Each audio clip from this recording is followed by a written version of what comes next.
Está começando o Store Talks, um oferecimento de café Gogoni. Um café de grãos selecionados, aquela forma perfeita para extrair os melhores aromas e sabores do café. Nada daquele carvão que você toma por aí. Quer conhecer? Entre em contato com a gente, manda um direct, uma mensagem no YouTube. Agora vem conhecer o estúdio e tomar um café com a gente.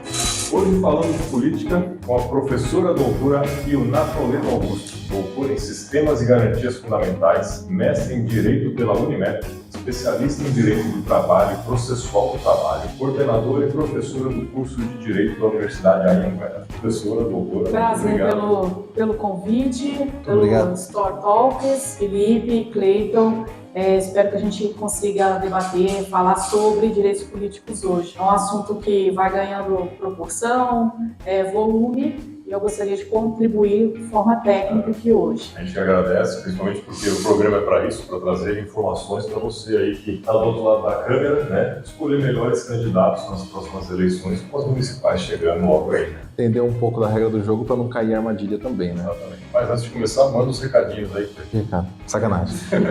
Você que segue a página, não esquece de curtir, compartilhar, deixar o seu like e xingar a gente. A gente precisa de interação. Aí a página cresce e chega mais gente com conteúdo. Professora, doutora, muitas como você prefere ser tratada? Professora, doutora, você... aqui a gente está entre amigos. Não, de jeito nenhum. No tribunal? Não, longe disso. Ainda não foi cancelado, não temos nenhum processo. Não, isso eu não garanto.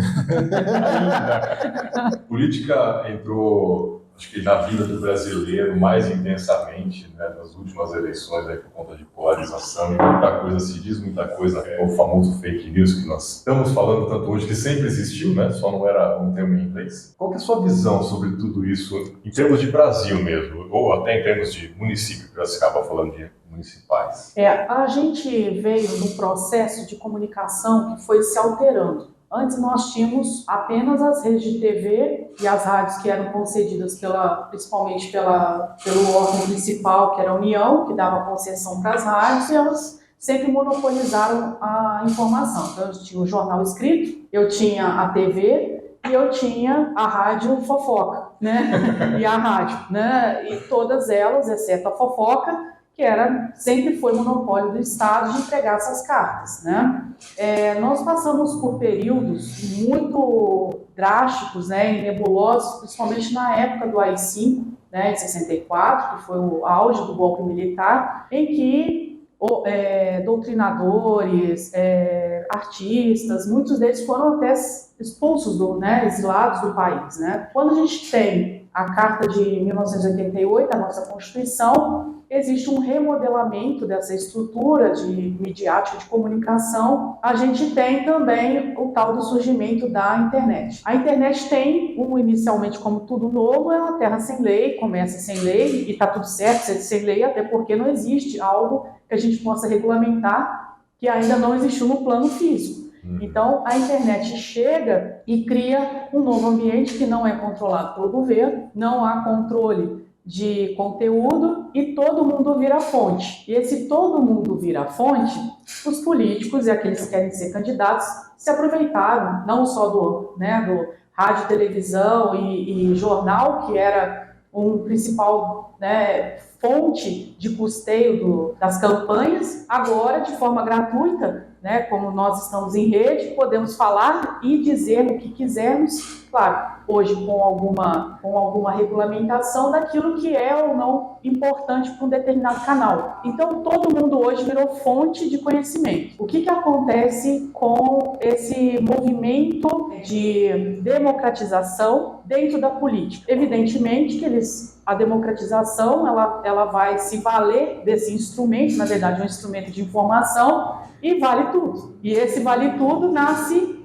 uma outra discussão, que é o Estado querendo regulamentar o conteúdo daquilo que é debatido. Existe uma preocupação legítima pelo TSE em relação daquilo que é proposto nas redes sociais, em especial, porque inicialmente era uma terra sem lei, por conta de notícias falsas. A nossa discussão no âmbito do direito é se a crítica à notícia é falsa ou se o Estado pode estar com a máquina de discriminar o que é falso e o que não é falso, criando um sistema de falta de liberdade de expressão, ao ponto de que ela não é um princípio absoluto, ele precisa ter realmente uma certa regulamentação. porque eu também não posso ferir o direito de terceiros. Vamos imaginar, a gente cria um partido nazista ou um grupo neonazista que nós não vamos pegar em armas, nem matar e perseguir judeus. Porém, nós vamos discutir como matar judeus, vamos discutir como perseguir pessoas de grupos. Então, existe a necessidade de sermos intolerantes, né, com pessoas intolerantes. Isso aí é do próprio sistema. O que a gente preocupa é esse excesso de punição por aquilo que talvez não esteja crescendo tanto. Então, hoje, o brasileiro, mesmo que tenha esse acesso, ele tem muito medo de falar de política. Isso aí já está meio que amedrontando, né? Principalmente... Isso dentro da própria casa, né? Está acontecendo também. Então, o que eu percebo como jurista, as pessoas estão criando um pouco de um comportamento de medo, né? E o medo vai paralisar. Era a ideia, não sei se era a ideia estatal inicial, porém, eu tenho uma questão que precisa ser amadurecida. Os políticos vão se valer desse meio e influenciam a classe que eu falo que é a classe A e B, principalmente quem tem engajamento político, mas o que eu percebo, uma coisa não mudou, o desinteresse pela política. O desinteresse pela política continua o mesmo, né? Jogar lá qualquer um, eu não vou votar, né? Ou como se fosse uma coisa... Meu voto não faz diferença. Isso. Então, ou é a incapacidade ou a entrega, né? A entrega completa e pacífica de todos os seus direitos políticos, está lá na Constituição, ou, por outro lado, é o engajamento sem freio, que é o outro oposto, né? A pessoa quer inventar fake news, aí a Justiça Eleitoral tem que intervir em muitos casos, né? Para retirada desses vídeos, desse material mentiroso, falacioso, então precisa ter uma peneira. O problema é como essa peneira é... Quem define o que é certo, o que é verdade, o que é mentira. Exato. Eu entendo esse problema, é porque quando a gente fala da mídia antigamente, a mídia fazia essa, de certa forma, também era o que ela queria que fosse verdade ou mentira. A mídia antiga. Ela tinha poder, né? Ela tinha um poder centralizado, a narrativa lá, eu vou... Tanto é que hoje muita gente, na minha época ele parecia um louco, que é o Enéas. Esse Enéas, a visão que chegava para a sociedade era maluco. Hoje tem muita gente falando, cara, ele não era tão maluco assim não. Ele tinha um conteúdo, ele tinha uma base.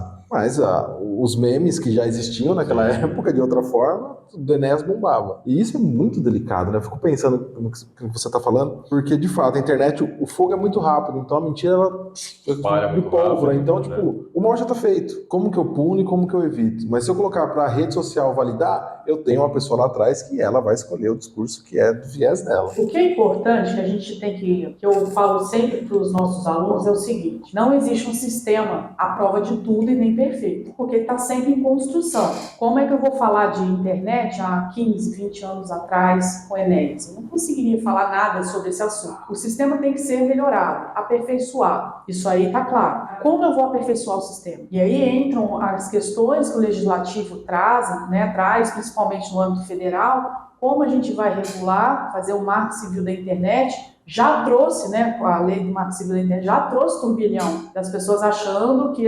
haveria uma ditadura, censura prévia, porque a nossa Constituição não permitiria inicialmente. Existe a indicação, filmes e tudo, mas eu não posso censurar as pessoas a ter acesso. Não existe uma resposta para isso. A gente vai construindo soluções aos problemas que vão surgindo. Então eu não consigo, eu vou evitar que exista fake news. O jeito mais simples é punir, tolir, criar situações de medo para paralisia. Então como é que eu vou ter fake news se eu tenho medo de pegar o celular? Eu já até desabilitei a conta. Também não há interesse das redes sociais, você está fora dela. Então existe um mecanismo de controle que eu não posso esmagar também. Não há interesse econômico no esmagamento dessas mídias. O mundo, a economia também quer que você esteja lá comprando. Eu não estou vendo só conteúdo de engrandecimento, de conhecimento geral. Eu estou vendo produto, tem perfume, tem roupa, tem carro sendo vendido, tem imóvel sendo anunciado. Então aquilo virou um novo classificado. Então eu não posso também pôr medo nas pessoas ao ponto de desabilitarem as redes. Aquilo me faz mal e eu quero tirar totalmente. Mas tem que ter o limite. E eu vou ter sempre o problema, seja da censura ou excesso de abertura. A gente vai ter que construir. Não vai... Daqui 40 anos vai continuar tendo problema. Algum país já conseguiu chegar em algo mais estruturado? A senhora tem informação? Não tem. Melhor do que a gente, mas não... que eu sei que existem países como a China, não sei se é fake news ou não, que você só fica lá na ilha. Você fica capitalizado naquela ilha e tá tudo certo e vida que segue, né? Eu tenho também um ambiente americano que a princípio parece extremamente democrático, mas não é tanto assim. Existem problemas lá, né, de excesso de poder econômico que foram discutidos, aí, principalmente na campanha do Trump, que está acontecendo, né, o Biden. As disputas políticas estão junto com as políticas de poder. Então, não há como separar um do outro. É um problema humano, não é um problema da instrumentação. Se modificou a forma que foi modificada, mas o problema humano de disputa lá do Enéas, do Collor, vamos acabar com o Marajá, vamos acabar com a corrupção, isso não é nada novo. Então, o que mudou? A ferramenta. Só. O resto, a sociedade que vem construindo. E vai continuar tendo problema. Ou seja, o ser humano sempre mentiu. Sempre mentiu. Sempre criou fake news de um candidato, só que não era uma... Enquanto existir ser humano na face da Terra, os problemas vão continuar sendo os mesmos, só em outras escalas e outras ferramentas. Você está dizendo que você é a favor de dizimar? Sacanagem. Professora, vamos falar um pouco de... A gente traz aqui bastante candidato e pré-candidatos, desculpe. Não ser a candidatura de ninguém. E eles vêm aqui, eles falam, dão opinião, fazem as propostas. Pode falar um pouco do que é a função de um vereador? Porque a gente queria conversar isso com os candidatos, mas a gente começou a enxergar que cada um enxerga de uma forma também, nem eles têm isso claro. Sabem exatamente. Então, assim, constitucionalmente falando, existem duas funções típicas. Jogo, né? Funções típicas. Tem função atípica também, mas a função típica principal, legislar e fiscalizar o executivo. São as duas situações principais. Então, eu tenho uma demanda que o prefeito da minha cidade está gastando mal o dinheiro público. Com certeza, o legislativo, que aprovou o gasto anteriormente, no exercício anterior, né, também está em conjunto com essa regra. Existe muita confusão entre o que é o executivo, que é o cargo de prefeito no âmbito municipal, e o que é o legislativo. O prefeito é ele que executa, ele que administra, ele que faz a gestão do estado, do município, no caso. E o legislador, ele vai ter só essa função de fiscalizar o gasto e também fazer propostas, mas não podem ser propostas legislativas que criem orçamento para o executivo. Então, eu posso criar, por exemplo, como legislador, sob hipótese, né, um projeto para fazer uma parceria com uma universidade dentro da cidade para levar, por exemplo, conhecimento ambiental. Posso fazer isso, porque não vai gerar ônus, né? Porém, ele não pode criar projetos, né? Ele não pode ter iniciativa de projeto de lei que vai criar ônus para o poder público, para o executivo. O vereador prometer que vai construir uma UPA, esquece. Não existe chance disso. O que eu posso fazer? Como vereador, eu vou pegar gasto público. Deste ano ficou, sei lá, uma cifra de 300 milhões em Piracicaba. Esses 300 milhões estão sendo empregados? Esses 300 milhões foram realmente empregados? Existe regularidade nas compras, nas contratações? As OS estão prestando serviço de forma eficiente? Então, esse é o cargo do vereador. Ele não executa, ele fiscaliza aquilo que foi gasto. Verifica o orçamento. Aonde foi, se foi. Então, eu tenho pautas, N pautas, né, sociais, que precisam ser entregues, dentro dela para saúde, educação, eu estou falando trabalho, lazer também, e essa execução de trabalho precisa ser fiscalizada. Então, se eu tenho reclamações em respeito do gasto público, eu também tenho reclamações não só do executivo, mas também tenho reclamações contra a fiscalização, a falta de fiscalização dentro do executivo. Então, as contas, né? Eu fiquei sabendo que um determinado prefeito ou ex-prefeito foi condenado por corrupção. Quando você pega o relatório da Câmara aprovando as contas que foram condenadas, né, pelo Judiciário, ou seja, eles são corresponsáveis pela aprovação, em termos políticos, que eu falo, não em termos criminais, né, mas em termos políticos. Então, quando eu tenho uma aprovação de contas de um prefeito que foi condenado por corrupção, significa o quê? Que a Câmara aprovou aquele orçamento e foi executado de forma perfeita. Então, quem passa o pano no final das contas é o próprio Legislativo. Então, eles trabalham em conjunto. Sim, e eu não conseguiria trabalhar de outra forma. Mas eles, que o porque eles têm que trabalhar em harmonia. Né? Só que existe um problema, eles não podem trabalhar em conjunto, eles são independentes. O problema é a falta de independência. Então, na hora que eu tenho uma Câmara subveniente aos conceitos do Executivo, vira um gabinete do Executivo, realmente eles perderam a independência que a Constituição, no artigo 2º, propôs, e eles estão trabalhando agora sobre, ao invés de trabalhar sobre independência, cada um com a sua autonomia, eles começam a trabalhar sobre coordenação. E aí começa a haver um passapano, é o que a gente vê na prática, de tudo que acontece. Conluio. Conluio, exatamente, um conluio. Toda vez que a gente tem um problema... Você não tem solução. Eu vou explicar. O direito é o seguinte, você vai ter como funciona. Vai ter sempre uma força para fazer o errado. A gente só está resolvendo um ponto. E aí vai existir outro universo que vai ser criado em sequência. Então, toda vez que eu resolver um problema, vai ser criado um outro depois. Então, o multiverso da loucura. Exatamente. É looping, porque a gente está em construção. A gente não tem um planeta pronto, perfeito. Então, a gente está no processo. Humanos, né? Então, quando eu tenho um município, nenhum prefeito, nenhum vereador vai vir com resposta mágica. Não existe. Por quê? Ele vai fazer dentro de 4 anos aquilo que é possível. Fiz um bom mandato, no caso do legislador, ele vai ser reeleito N vezes. E ele vai ter o grupo que ele representa. Está tudo certo. Agora, se esse vereador, não conseguiu alcançar o mínimo de expectativa dos seus eleitores, ele vai ser substituído. Tanto é que o Brasil é um dos países que mais realocam políticos, tem mais renovação do que os outros países democráticos. E a gente não tem ideia disso. E o que mudou, então? Mudou porque o sistema continua o mesmo e as pessoas que vão ocupando a cadeira entram em si e entram nesse processo. Do poder. Exatamente. O prefeito ele entra por 4 anos. Normalmente ele assume e já tem projetos que estão correndo, né? Você comentou sobre isso, da legislatura anterior. O que acontece dali para frente? Porque a gente sempre ouve assim, os 2 primeiros anos o prefeito não pode fazer nada, ou o primeiro ano o prefeito não pode fazer nada, o último ano ele também não pode fazer nada porque é eleição,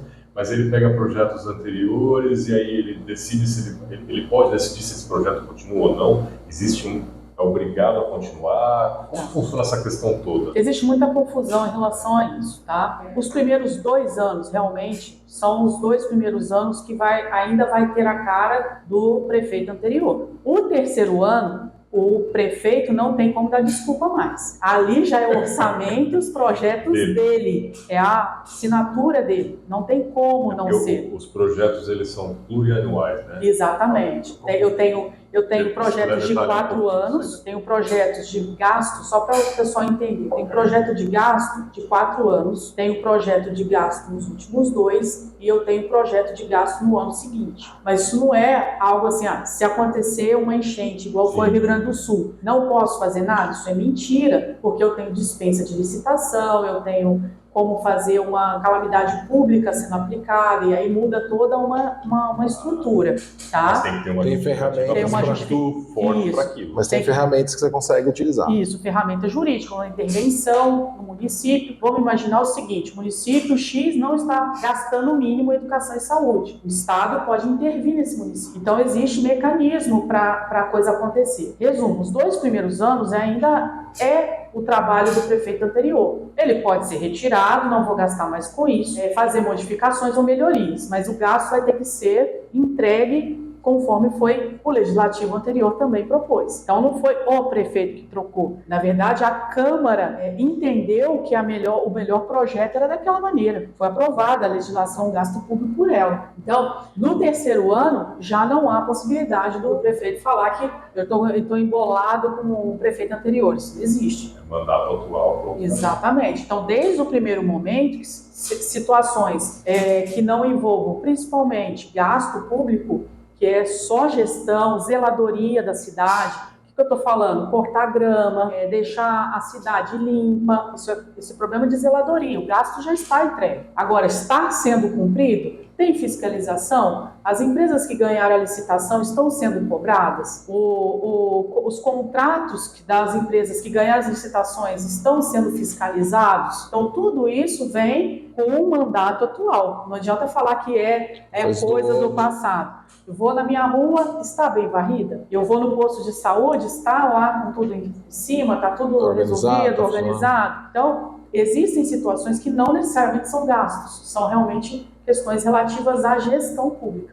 Você não pode jogar isso no colo do gestor anterior, justamente porque quem está fazendo a gestão de contratos é o atual. Até porque se o prefeito eleito ele sabe disso, a legislatura atual eleita sabe disso, o papel deles nos 2 primeiros anos, já que eu não consigo criar muita coisa, porque eu estou um pouco amarrado, fiscalizar esses contratos aqui. Perfeito. Porque na pior das hipóteses eu consigo fazer o cara não voltar mais. Sim. Acionando ele judicialmente, se for o caso, ou realmente sancionando a empresa que não entregou. Por que não fazer uma sanção? A empreiteira não entregou a obra, a outra não apresentou o serviço dentro de um posto de saúde. A zeladoria, a cidade está com capim até no telhado das pessoas. Isso não é questão do prefeito anterior, isso é questão de falta de gestão, falta de zeladoria da cidade.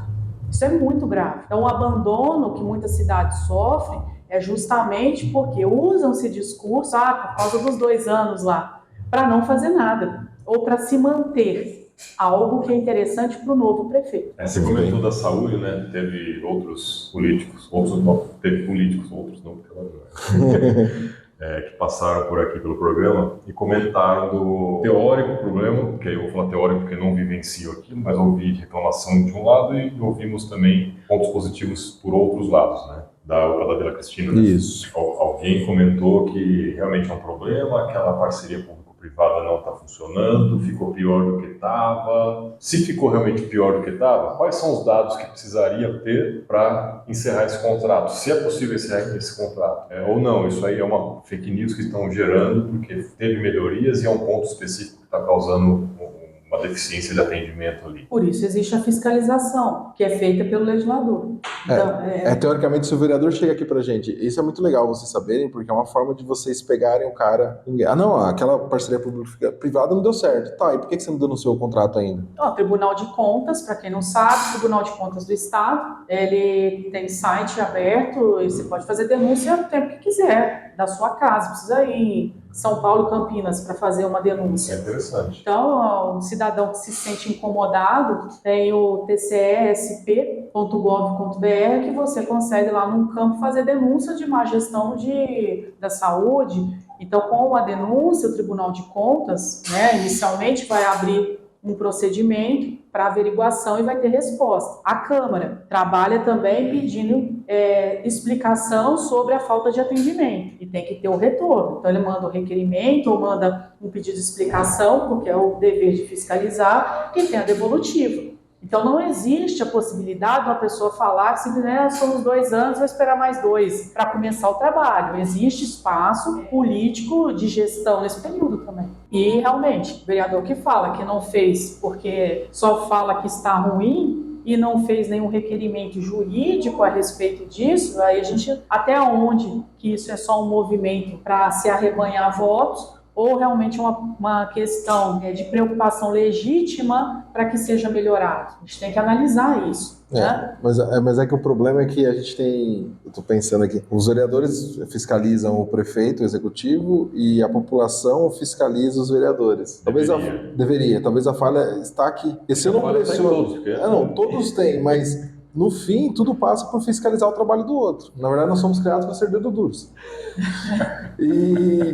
X9. Só que a população, é o que a gente estava conversando antes aqui, os nossos episódios de política, eles são os que menos têm visualização. A gente está em ano de eleição, eu achei que o pessoal, no meu cabeção, achamos que o pessoal, nossa, o pessoal ia criticar, bater, não, você está mentindo. Piracicaba. Todo mundo quieto, pianinho. E aí a gente vê esse movimento de criticar, de acompanhar todos os movimentos, acontece muito no presidente. No presidente, o cara foi lá e falou que o Lula fez tal coisa. Vai ter a galera defendendo e a galera batendo. Tem um engajamento. E é o mesmo pessoal da nossa cidade a gente vê. Sim.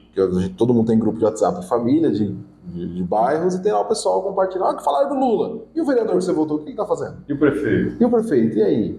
Existe um problema que nós enfrentamos, é um enfrentamento que as pessoas têm pouco conhecimento de como é que é o sistema jurídico atrás de toda a política. O político, ele realmente está compromissado a voto, ele está tudo certo, tem que ser dessa maneira.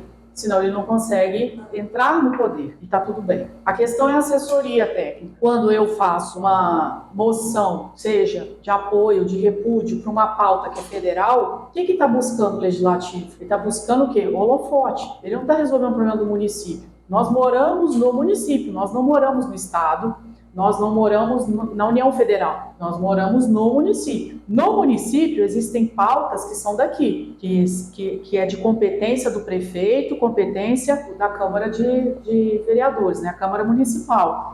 Essas pautas, está tudo ok, está tudo maravilhoso em Piracicaba, ao ponto de eu ter que fazer moções de repercussão federal, de outras pautas de competências federais ou estaduais que não estão nada ligado aqui. E a gente fica perdendo tempo de sessão com moções, não que não sejam importantes acontecer, são importantes, porém não tem nenhum condão de resolução dos problemas atuais dentro da cidade. A preocupação é a falta de produtividade dos dois campos. Quanto à parte política de agregar votos, está tudo certo, eu quero estar engajado naquele tema, para conseguir votos, parte particular, né, que eu falo do individual do político. Porém, quando eu vou pensar em termos municipais, de políticas públicas implantadas, existe uma distância entre aquilo que é falado, que cria realmente bastante incômodo, né, como pautas como maconha, pautas agora como aborto, que estão acontecendo. Gera burburinho, então o político vai querer entrar nesse vácuo. Só que em termos práticos, pragmáticos de fazer acontecer, a cidade está cumprindo toda a agenda que é imposta pela Constituição, parece que está tudo certo na maioria dos municípios. Mas está sobrando tempo, né? Resumindo, você fala assim, você pega o tempo de uma sessão que você poderia estar discutindo um problema da cidade, você está fazendo uma moção XYZ de um assunto federal que você não tem voto, você não tem porcaria nenhuma lá, você não tem poder nenhum, você só está jogando pro público e perdendo tempo. Usa a sua rede social para isso, né, candidato? Você quer fazer uma moção? Vai na tua rede e fala, meus eleitores, eu sou contra, eu sou a favor. Válido. Mas o período de câmera, na hora que você está trabalhando... Trabalhe. E outra, quem paga as sessões são os munícipes. Quem está pagando a conta... Eu acho que esse é um ponto que deveria ficar claro para a população, que não é claro. Tudo isso é dinheiro nosso. Sim, não é do município, o dinheiro é dos cidadãos, é do contribuinte. Isso eu acho que não é claro. A máquina pública não funciona sem dinheiro. Não existe Estado sem nós pagamos impostos. Sabe o que eu acho bem pragmático, assim, bem prático? Quando eu pego um empresário reclamando que tá certo, todos nós temos direito a isso. E aí eu falo o seguinte, porque o SUS tem que ser privatizado, começa, pautas, eu falo as agendas federais, né? Esse empresário, a primeira pergunta que eu faço é o seguinte: quando o seu funcionário, o seu colaborador passa mal, o que acontece? Ele, pelo amor de Deus, o cara perde 2, 3 dias de serviço porque ele não consegue atendimento. Então, eu acabo pegando do meu bolso para pagar uma consulta, para resolver, resolvi meu problema. Pus plano de saúde na empresa inteira para não ter essa dor de cabeça e vai todo mundo pelo plano. Olha só a situação. Se eu tivesse um SUS que fosse capaz de responder a toda a demanda do município, o que ia acontecer? A pessoa passar mal, ela vai procurar um atendimento e vai ser resolvido. E o próprio empresário que paga impostos e tem que pagar, por isso ele gera riqueza, ele não consegue ter a devolutiva do dinheiro que ele entregou. E ele não se dá conta, ele é contra algo que, se tivesse funcionando, ele não teria um gasto maior, seja tirando do bolso para fazer um atendimento particular, estou falando de uma pauta, ou também de ter um plano de saúde. Então ele tira, ele tem que pagar de novo. Paga dobrado. Dobrado, porque o prefeito da cidade não consegue pôr um sistema capaz de atender todo mundo. E é universal, a Constituição está dizendo que é universal. Ele também poderia fazer uso do SUS. Por que eu não faço? Por que o plano de saúde é um sucesso no Brasil? Na verdade, eu vejo isso como criar dificuldade para vender facilidade. Então eu deixo o sistema público ineficiente para que empresas privadas possam entrar nesse mercado. E nessa entrada eu ganho dinheiro. Ou o próprio político propor soluções. Você votou em mim, agora eu vou te passar na frente. Você vai ser atendido de outra forma. Que não é uma função. Não, é uma questão de corrupção, né? E o próprio brasileiro tem isso enraizado na cultura dele, no apadrinhamento. Então, chama o vereador tal lá que chama o vereador, que ele vai te ajudar a ser atendido. Isso tudo é o quê? É a característica cultural da corrupção que veio lá dos portugueses, lá atrás. Não é coisa do piracicabano, isso é coisa hoje, do Brasil. Isso aí está na cultura nossa. Então eu tenho que votar em alguém que vai resolver o meu problema. O meu problema, O né? meu. Da sociedade. O né? meu. Não pensa coletivo. O brasileiro, ele é muito individualista, extremamente individualista. Então, na hora que resolve o problema dele, aquele candidato político está maravilhoso, até a hora que o problema acontecer com ele de novo. E se ele não for atendido, vai dar problema. E aí ele busca um outro e assim ele vai... É uma compra de voto disfarçada, né? Sim. Exatamente. É Nem triste. é disfarçada, não. Só não tem um recibo. Começar a pedir notas. Só queria voltar um pouquinho e entender o que é uma moção. Vamos lá. Moção está previsto no regimento da maioria das casas legislativas, que vai passar por uma votação, tá? Então eu vou dar uma moção de repúdio, moção de aplauso para algo positivo ou negativo que está acontecendo dentro do município. Então, Tá? um reconhecimento de uma figura ou De uma agenda. de um projeto. Exatamente, ou de algo muito prejudicial à cidade. Então eu tenho tanto um quanto o outro, mas normalmente a moção ela é usada para valorizar pessoas que estão fazendo trabalho. De aplauso a gente vê bastante. De repúdio acho que nunca. Teve essa, não, eu não vi também, mas eu vi que saiu no jornal que fizeram uma moção de repúdio na questão dessa lei do aborto que estava a ser pautada no Congresso. Então, assim, é basicamente a Câmara declarando: ó, esse cara é bacana, aquele outro é bacana, esse projeto é ruim. É uma forma de você valorizar o não político. O que é o não político? É o que está exercendo o cargo político, mas é uma pessoa que está voltada para a comunidade. Então, quando eu valorizo isso, a Câmara reconhece, eu acho isso extremamente positivo. Você incentiva o pessoal. Você incentiva as pessoas a fazer assistencialismo, incentiva a fazer o voluntário.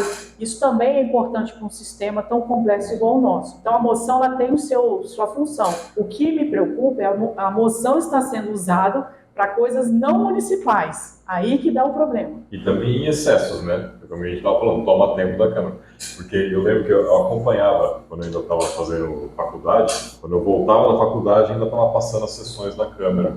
E aí eu ouvia na rádio, na educativa. A maioria era moção de aplauso e votação de nomes de projetos mesmo. Era muito pouco, às vezes tinha alguma discussão muito pontual, e aí sempre tinha um maluco que ia lá gritar. Mas eu nunca vi assim, grandes projetos efetivos. Tudo bem, também não ouvia. Não ouvi todas as sessões. Sim. Se por 5 anos eu ouvi, né, 2 vezes por semana aí, pelo menos 90% era isso, moção de aplauso e eleição, votação de placa de nome de rua, placa de nome de rua. A falta de efetivação das políticas públicas, né, a gente vê no dia a dia, a gente não precisa estar no rádio. Pega o seu carro e tenta ir pegar um ônibus do ponto A e ir para o ponto B. 6 horas da tarde já chovendo. Eu vou ser bem atendido? Transporte é uma pauta que está lá na Constituição, artigo 6º, que precisa ser entregue. Meu transporte coletivo público está sendo entregue? Quantos milhões são pagos para uma única empresa na sua cidade? Não é pouco. E esse ônibus atende a quantidade, a qualidade, o volume que precisa de passageiro transportando. Localizações. Não, eu não uso de forma nenhuma ônibus, porque eu adoro andar de moto. Maravilha. A sua moto vai conseguir passar pelos buracos? Vai conseguir passar pelo engarrafamento? Não, engarrafamento passa. Maravilha, ótimo. E os buracos estão na rua, pedra e tudo mais, você vai cair com a sua moto? Então as pessoas, quando ela começa a ver, quando ela se dá consciência que ela está embutida dentro de um ambiente social maior que ela, aí vem a conscientização que eu preciso de ter melhores políticos. Mas antes disso acontecer, seja por falta de sinalização nas avenidas, nas ruas, por falta de policiamento, faltando organização no trânsito, estou falando de uma pauta, tá? Aí ela vai se incomodar e vai começar a usar a rede social para mostrar o engarrafamento, para mostrar que caiu da moto, aí entra com processo judicial, porque entrou no cruzamento que apagou lá o par e passou direto, só quando acontece algo negativo. Não previne, né? Só vai no remédio. Até ali, ele não está preocupado com a pessoa que está usando o ônibus, ela só tem aquele trajeto para fazer daquela forma, ou a pé. Voltamos à individualidade. Como resolve isso? Como muda a cultura? Assim, só para vender. Bom, Próxima pergunta. Primeira coisa, não existe mudar a cultura, é a cultura. Então é a cultura. E a gente tem que trabalhar dentro do conhecimento nosso. Da minha parte, eu faço aquilo que eu sou chamada para fazer, que é dar aula na faculdade, são os processos que eu tenho em Constituição. Vocês é trazer informação. Então, cada um fazendo um pouquinho. Vai mudar, mas eu quero pelo menos deixar uma parte melhor para Piracicaba, né? Estar aqui, por exemplo, a ideia é trazer um pouquinho de luz para um conhecimento das poucas pessoas que vão me assistir, mas eu tenho aquele ouvido e se dar conta. Essa pessoa pode passar para outra, para outra, para outra? Pode. Trabalho de formiguinha. É um grande esquema de pirâmide, né? Um passa para 2, que passa para 4, que passa para 8. Se tiver assim, tá bom. Se tiver a assim, pessoa não guardar para ela, já é alguma coisa. A tese é boa, mas a execução que tá ruim, gente. Compartilhe o programa, gente. Tudo que a gente está falando até agora aqui, inclusive a própria Constituição, é uma teoria muito bonita, né? Mas praticamente é muito complicado de se implementar. A gente vê que não funciona. A gente tem um problema porque a nossa Constituição é extremamente prolixa. Ela é muito grande. Vale demais. 250 artigos. 250. Sem as gambiarras? Sem as gambiarras. São 250 artigos. Sem as emendas. O corpo dela. Tá? Então, 250. Aí, dentro desses 250, eu tenho interpretação, tem doutrina, tem jurisprudência. Então, é o seguinte, o que eu quero dizer? Os 250 artigos já é muito grande. Perto de quê? A Constituição americana tem 21 artigos. A Constituição inglesa tem 13 artigos. E ela tem mais de 800 anos. Ela é de 1215, a Constituição inglesa. E é a mesma. A japonesa também é bem velha, né? São bem antigas. Por que eu tenho uma Constituição tão velha e a gente tem 7 Constituições? Já tivemos 7, desde o Império, porque a gente está na América Latina, que tudo se resolve mudando a regra do jogo. Então eu vou perder. É isso aí. Eu vou perder o jogo. Então eu vou fazer uma Constituição que me ponha como de novo no jogo.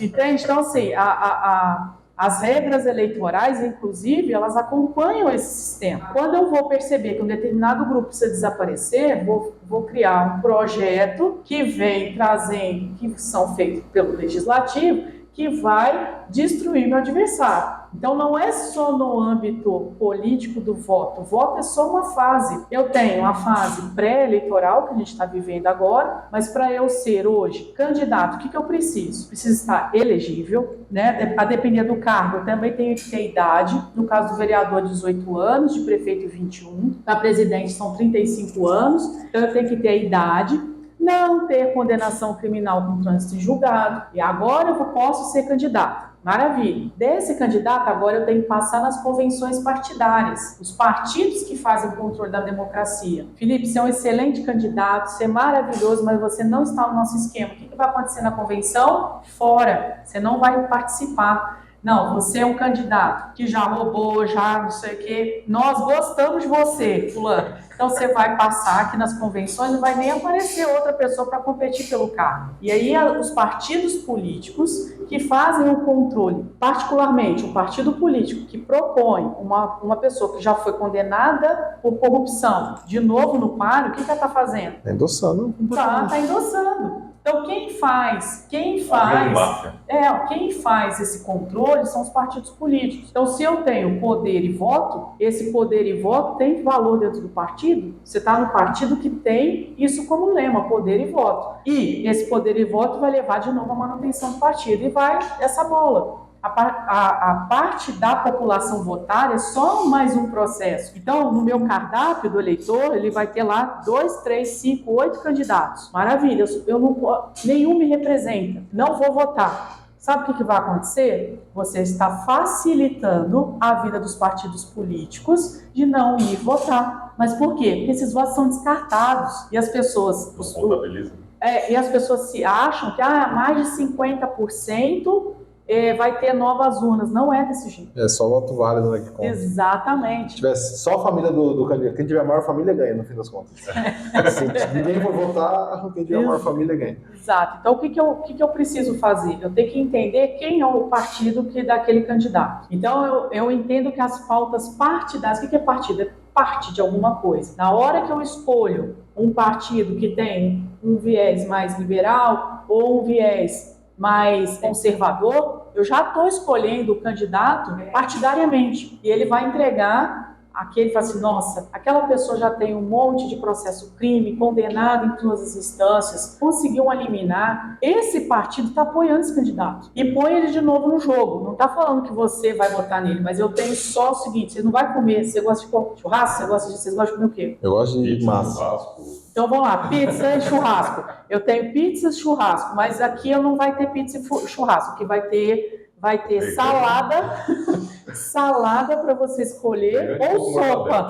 Você tem um ou outro. O que você quer comer? Não, eu quero pizza ou sushi, né? Ou churrasco.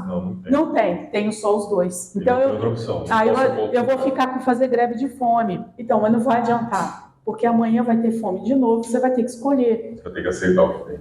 Então, a maioria, que não sempre é a maioria, as pessoas não se dão conta, não é a maioria. Se eu pegar hoje a última eleição, 30% dos eleitores não foram às urnas. Se eu pego o prefeito ou os vereadores, vamos o prefeito que é por maioria, né? O prefeito de uma determinada cidade, raramente ele tem 50% mais dos votantes, do número de eleitores. Ele tem aí 30% no máximo. Mas isso até para presidente. Se você pegar os brancos e jogar para um lado, os brancos não jogar para um lado ou para o outro, ganharia a eleição. Sim, então, por isso. Mas nessa última, que a marcha foi. Então, voltando à questão da consciência política, as pessoas sequer querem participar do sistema eleitoral, porque elas não querem se envolver. Isso facilita a vida partidária. Dificuldade de cartas marcadas. Não é, porque assim, eu tenho uma certa dificuldade porque eu tenho minha visão política, só que o meu partido é muito ruim. Ele nunca vai para a majoritária, ele nunca chega em segundo turno. Aí depois eu fico lá e falo, cara, esses dois são muito ruins. Foi aconteceu em 22, né? 22. 18 também foi assim. Eu olhava e falava, quem me representa mais? O cara não consegue passar de quarto. Eu gosto muito do Partido Novo. Eu não conseguia, não vai, assim.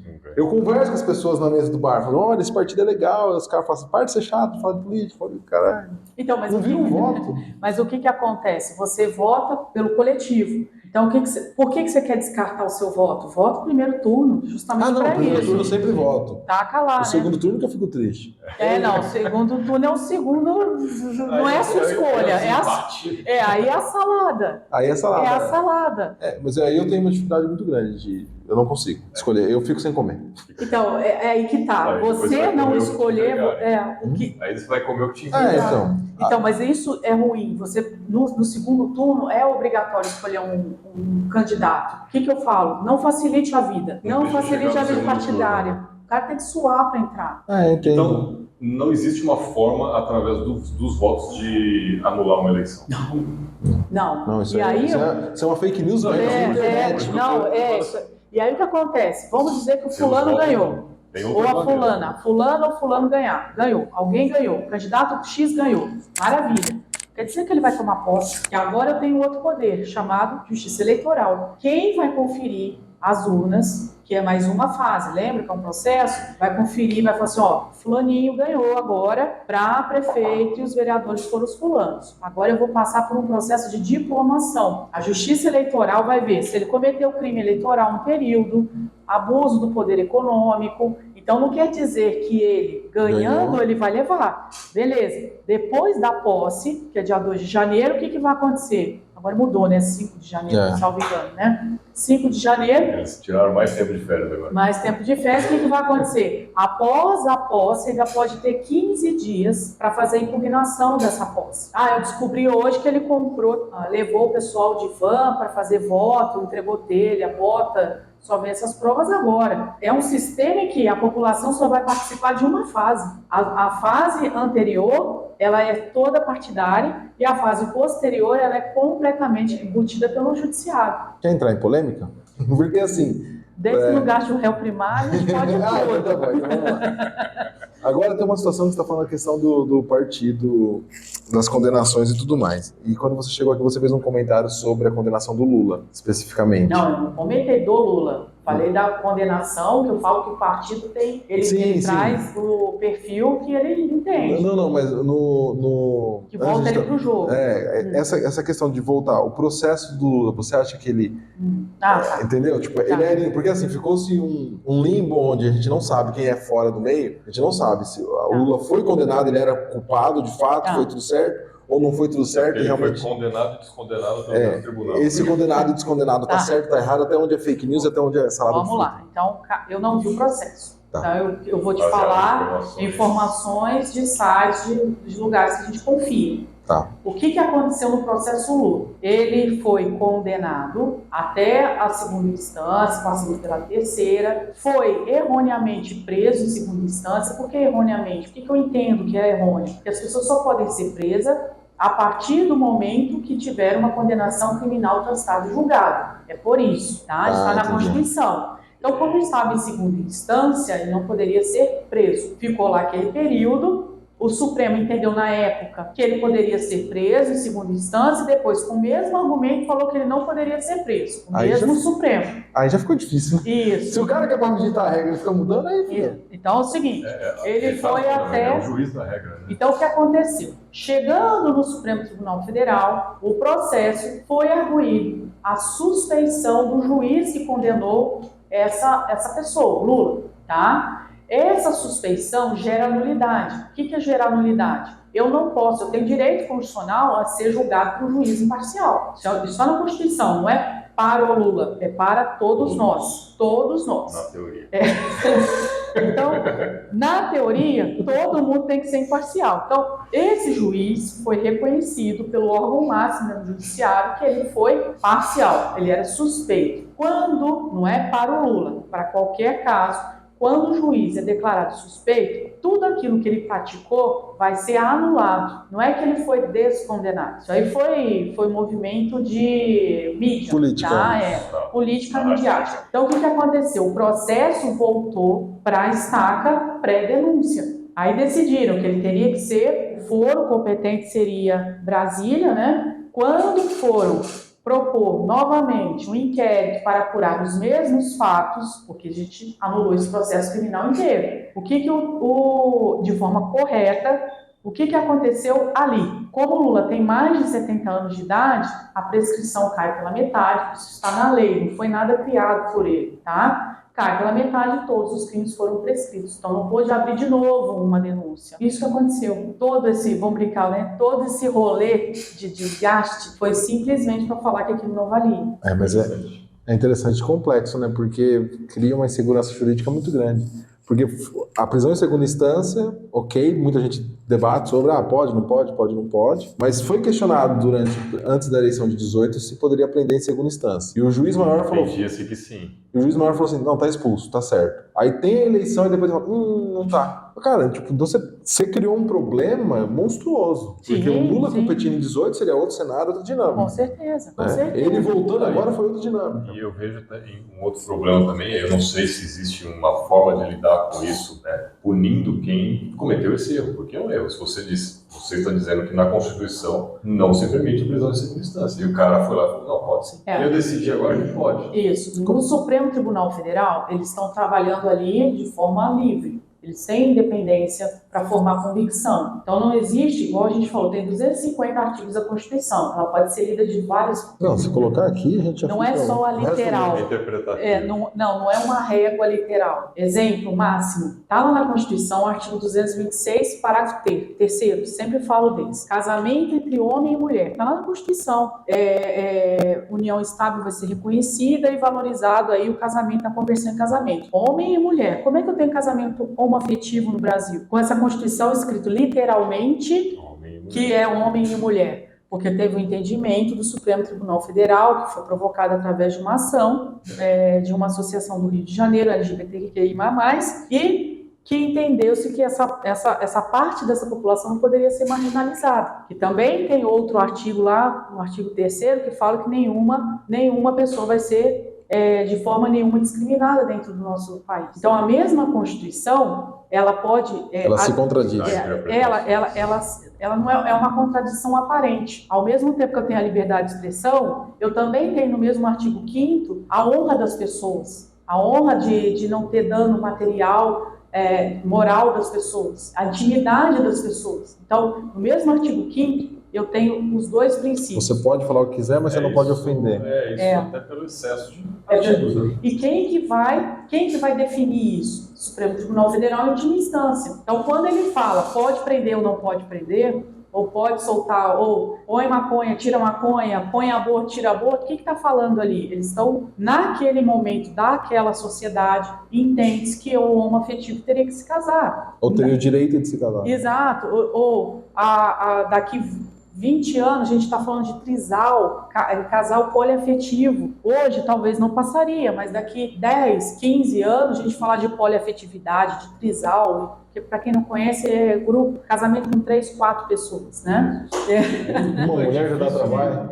Homem também, viu? Então é a mesma Constituição, imagina, a mesma Constituição não regulamenta. Quem vai trazer vida a ela? O Supremo Tribunal Federal. Mas de acordo com o momento atual. Momento atual, completamente, momento atual. Eu não vou votar ou não vou fazer um voto que vai descriminalizar um grupo, que não vai, por exemplo, a Lei Maria da Penha passou pelo controle de constitucionalidade do Supremo. Eu, e o NA particularmente, entendo que ela é inconstitucional e vai, no momento, virar inconstitucional. Mas como? Quando eu falo, homens e mulheres são iguais perante a lei. Perfeito, está lá no artigo 5º também. Só que, se eu fizer isso, quando um grupo começa a ficar muito mais beneficiado do que o outro, hoje a gente não vê isso. Daqui 15 anos, a mulher é materialmente igual ao homem. Hoje eu tenho mais alunas na faculdade do que homens. Tenho mais advogada no estado de São Paulo do que a de advogado. Por que eu tenho que ter uma lei protetiva para esse grupo se ela já está inserida? Eu sou mulher, sou coordenadora de curso, entende?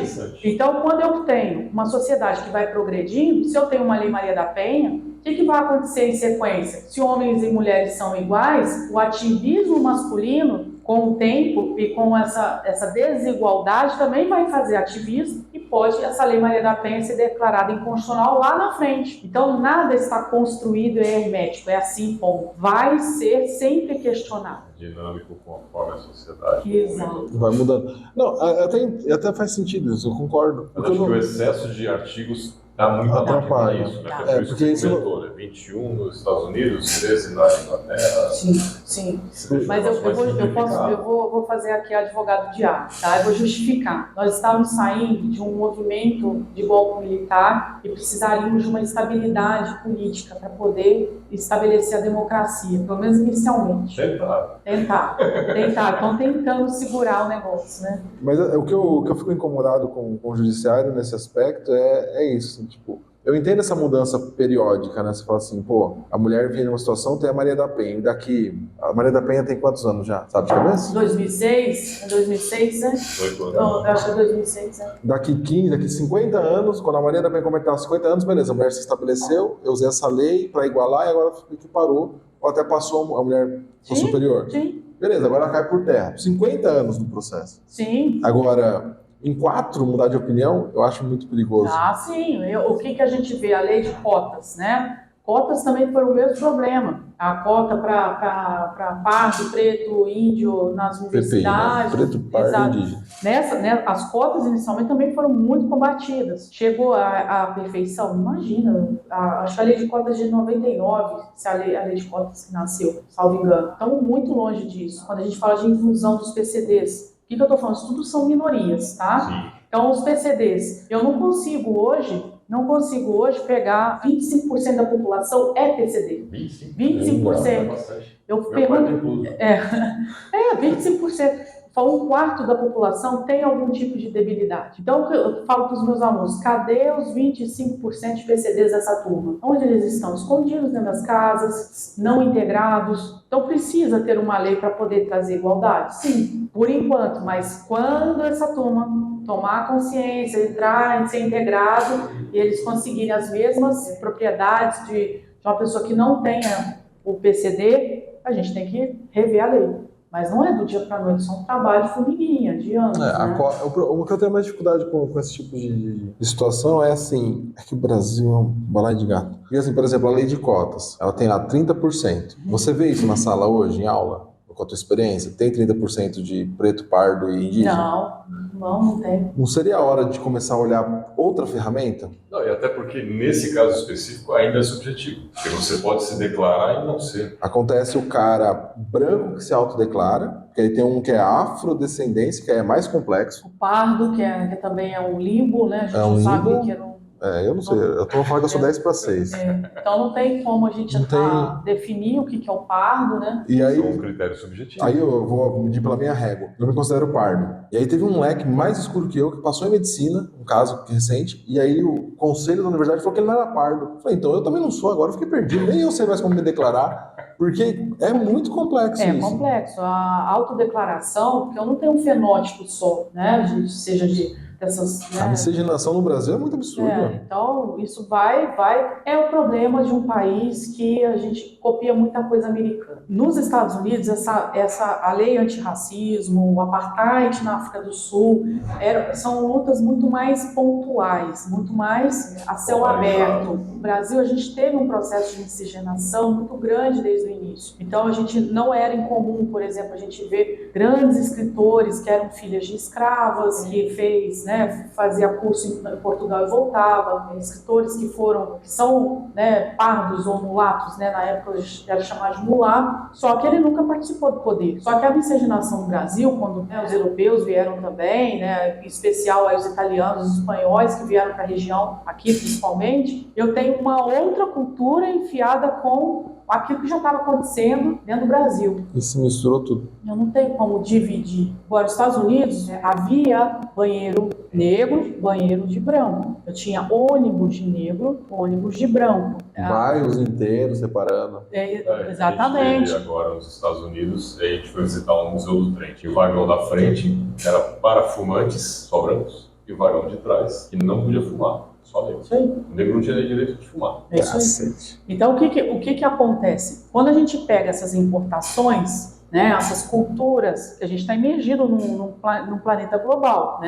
não tem mais divisão de fronteira. Isso interessava quem? Trazer para nós. Aí vai importando legislação, pautas que não são propriamente problemas do brasileiro em si, e não que não tenha esse problema, não que não exista racismo, não estou falando isso, não estou falando negação, mas a importação pura e simples de conceitos que não são adaptados à nossa realidade trazem esse tipo de situação. Então a lei pode ser mudada, pode ser melhorada, precisamos rever sempre, mas quem é o legislador que vai ter a coragem de mexer nisso? Mexer no vespeiro. Não, ninguém mexe, não. Então, aí o que eu vou falar para você? O Supremo Tribunal Federal vem, porque ele não precisa de voto, certo? Ele é contra-majoritário. O que é contra-majoritário? Ele defende minorias. Então, ele não está preocupado com o voto ou com a satisfação do brasileiro em relação às decisões que ele toma. Na hora que ele toma uma decisão de chamar, por exemplo, o homoafetivo para também, se quiser se casar,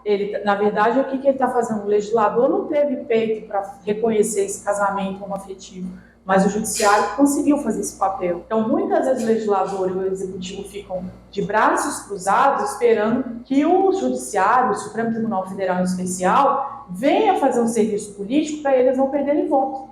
Esse é um ponto que eu acho que eu lembro, eu discuti com meu sobrinho. A gente já discute direitez há muito tempo.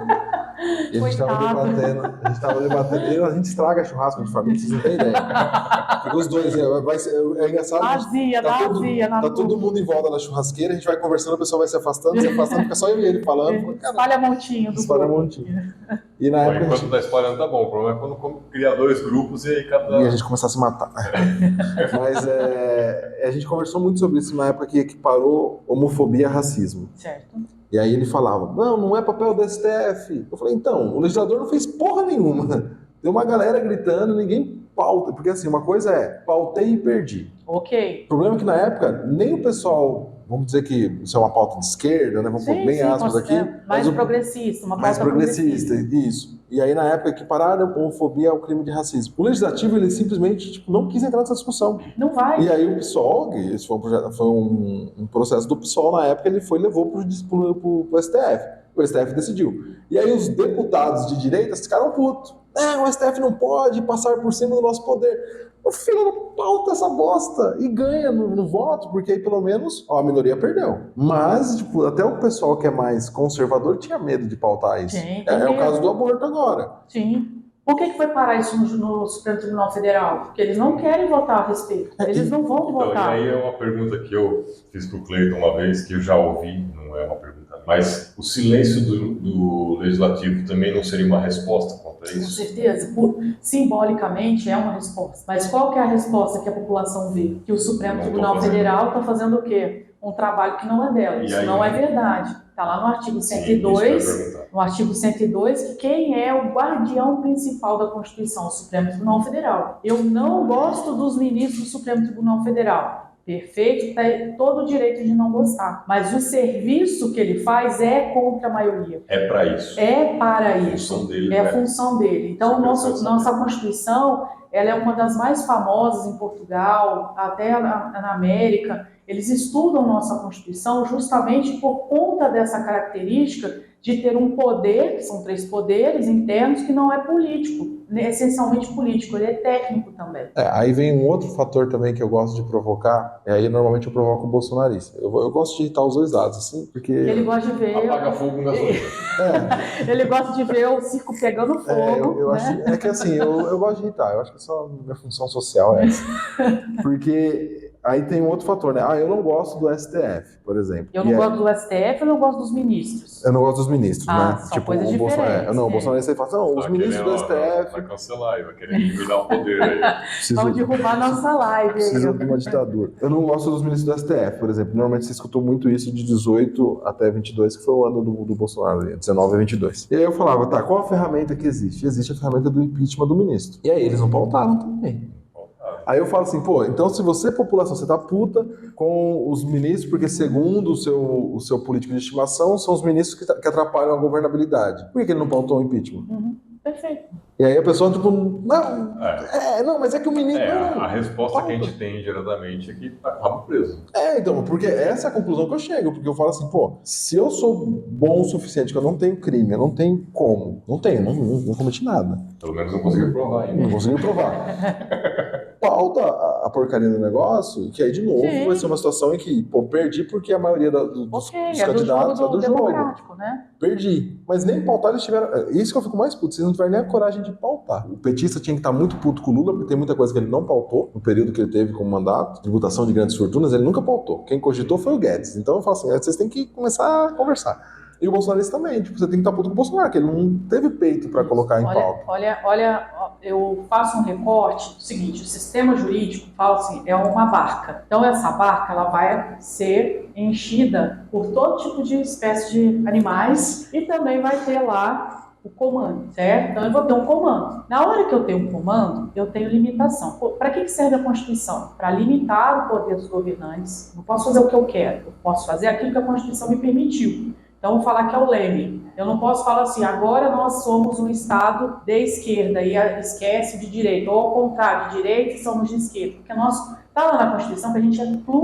a gente tem pluralismo político. Então, não tem só 2 partidos, direita e esquerda. Nós temos centro, centro-direita, centro-esquerda, isentão, para cima, para baixo, todos. É do nosso sistema. Que a gente saiu de um sistema bipartidário, no golpe militar, na Constituição de 67, e quis valorizar agora o pluripartidarismo. Maravilha, até aí todo mundo entende. Então, na hora que eu assumo o manche, né, o leme da arca, eu tenho ventos, eu tenho a tripulação, eu tenho a maré, e eu vou ter que navegar durante 4 anos. Eu posso dar guinada no guidão? Eu posso fazer do jeito que eu quero? Não. Eu tenho uma ilha que eu tenho que chegar. E essa ilha já está pensada pela Constituição também. Por isso que ela é extremamente prolixa. Então, o que é o pensamento objetivo da Constituição? Erradicar a pobreza, eu tenho aí erradicar aí racismo, toda forma de discriminação, trazer justiça social. Isso está lá na Constituição nossa, não é minha, nossa, está lá no artigo 3º.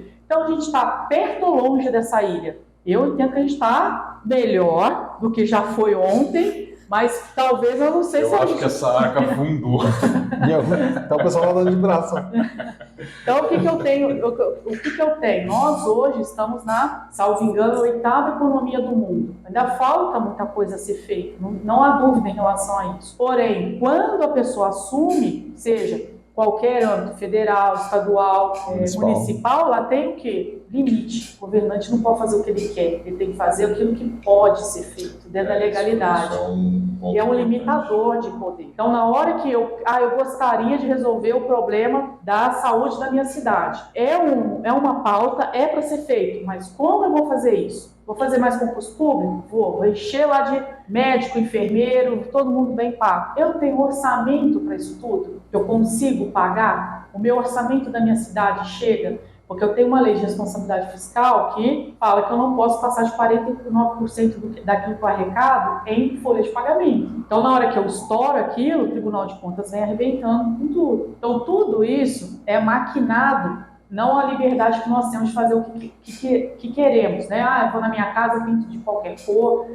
Até para pintar uma escola tem padrão, tudo tem regra. Se todas as leis hoje fossem aplicadas de uma vez só, a gente estaria esmagado por ela, esmagado. Ainda bem que não conseguiram provar os crimes, ainda bem que existe sempre recurso. Por quê? Porque eu consigo também, dentro do sistema, ele vai a verdade vem aparecendo também sendo construído. É um negócio muito, né, looping, louco, né? E tem leis complexo, que sobrepõem a outras leis, provavelmente, coisas lá do passado que ficaram, Sim, que não faz sentido e hoje se contradizem. Teve uma coisa que não fazia sentido nenhum para hoje, para os nossos olhares. Se eu vou no cartório hoje de imóveis e vejo as compras e vendas de fazendas da nossa região, como é que eu comprava e vendia fazenda aqui? Tinha escravo sendo vendido junto.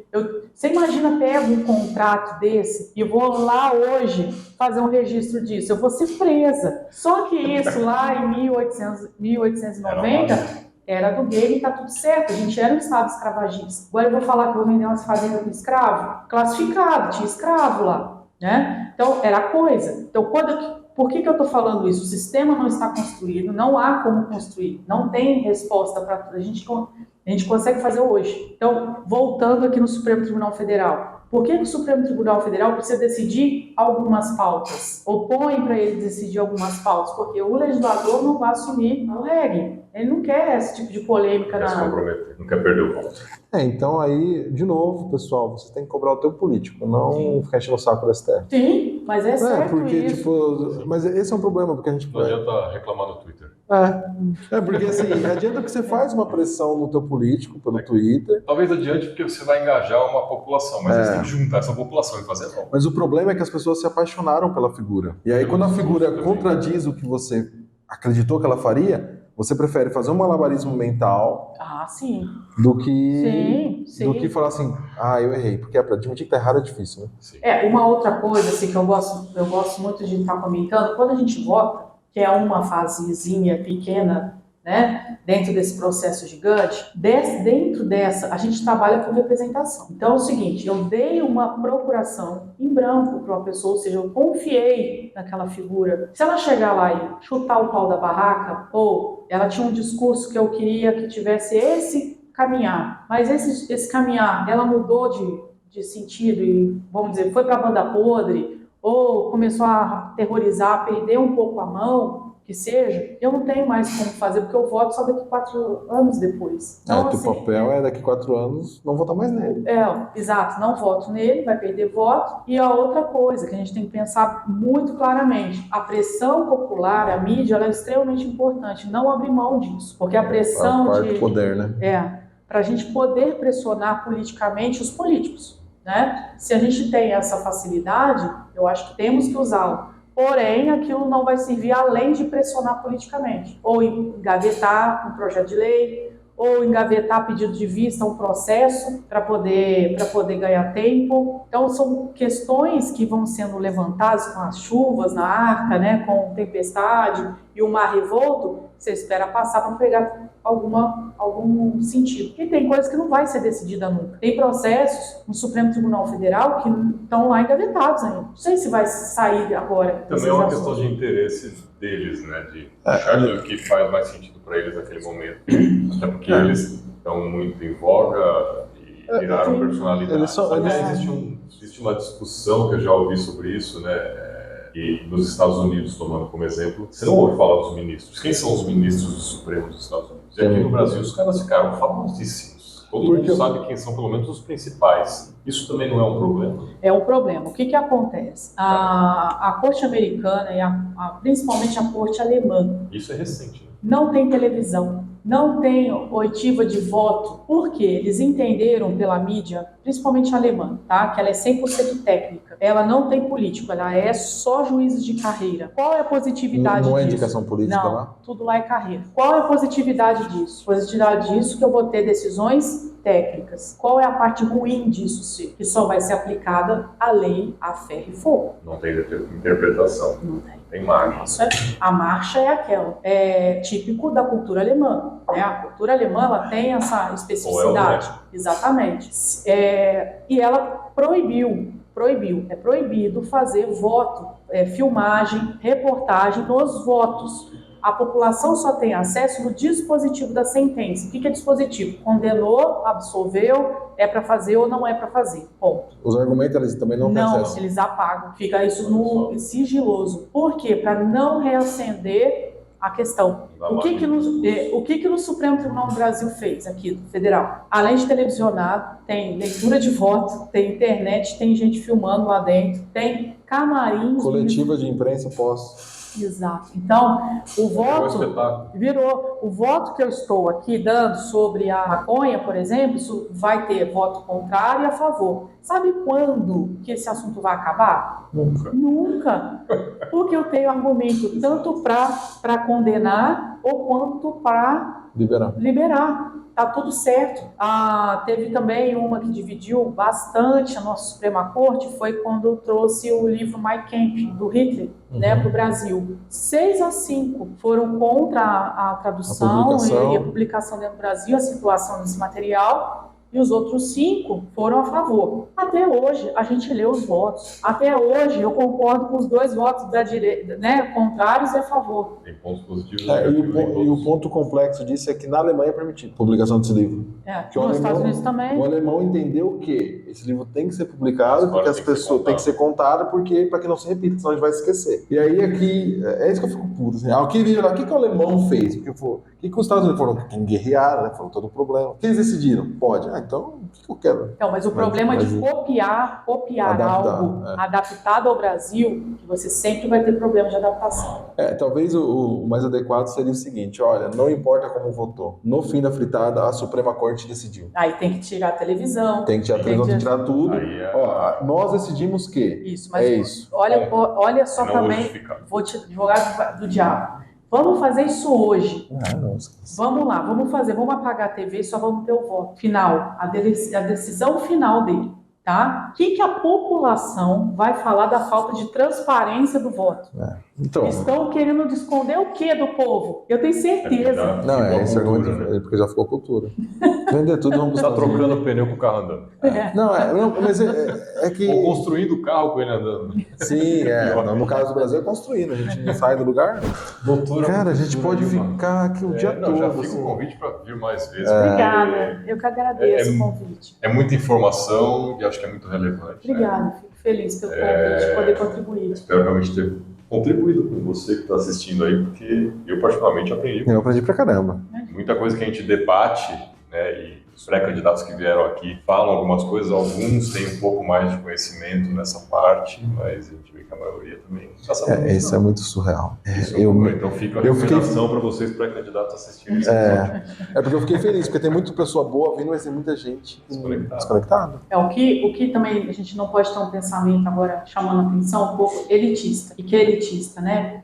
Só tem valor se tiver conhecimento científico. Também não é isso. As pessoas, elas representam um grupo. Como é o grupo brasileiro? Como é o piracicabano? A gente não tem só intelectual na cidade, elas precisam ser representadas também. O que me preocupa é quando uma pessoa ganha e ela não sabe nem para que lado está indo a bola. E isso é preocupante, né? E nem como conduzir a bola. Isso também o que mais está vendo é isso. E aí talvez a regra do jogo, tipo, é aquilo que a gente sempre fala das promessas mirabolantes que a pessoa vem e faz, e ela chega lá, não vai conseguir fazer, e aí ela vai tentar fazer um contorcionismo para poder continuar tendo aquele curral eleitoral dela.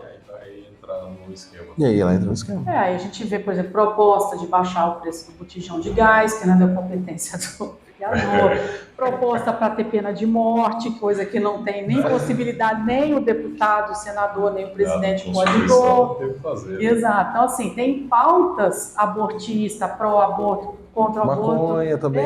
Então, assim, por isso que as moções, ela perdeu um pouco a sua característica, porque ela está virando, na verdade, essas... Tá virando, na verdade, Instrumento de narrativa. instrumento de captação de voto, né? capitalização, né? Capitalização, Mas é isso, realmente fica o convite para voltar. Quando quiser fazer, a gente vai começar a fazer as lives agora. Obrigada, Então, pessoal. Obrigado mesmo. E você que ficou até agora, não se esqueça de deixar o seu like, mandar um comentário pra gente e vai com o horário, vir aqui tomar um café Gogoni, experimentar, bater um papo gostoso aqui nessa mesa. Mesa é forte, pode vir. Vem pros debates. Tchau, pessoal. Obrigada. Semana que vem tem mais. Tchau, tchau.